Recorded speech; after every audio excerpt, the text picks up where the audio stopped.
In this video, I'm going to show you how you can format rows and columns in Microsoft Word document. If you find this video helpful, please like and subscribe to this channel. Alright, so if you want maybe to change the font style, font size, or just go ahead and make some adjustments on the whole row or the whole column, it's pretty simple.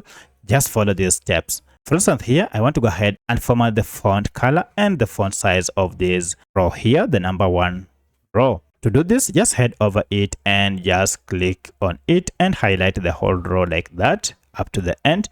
And once you are done, now here you can go ahead and make your adjustment. If you want to make the content bold, if you click on B here, you can see now they are bold. If you want to change the text font size, you can change, and you can see this will be applied across.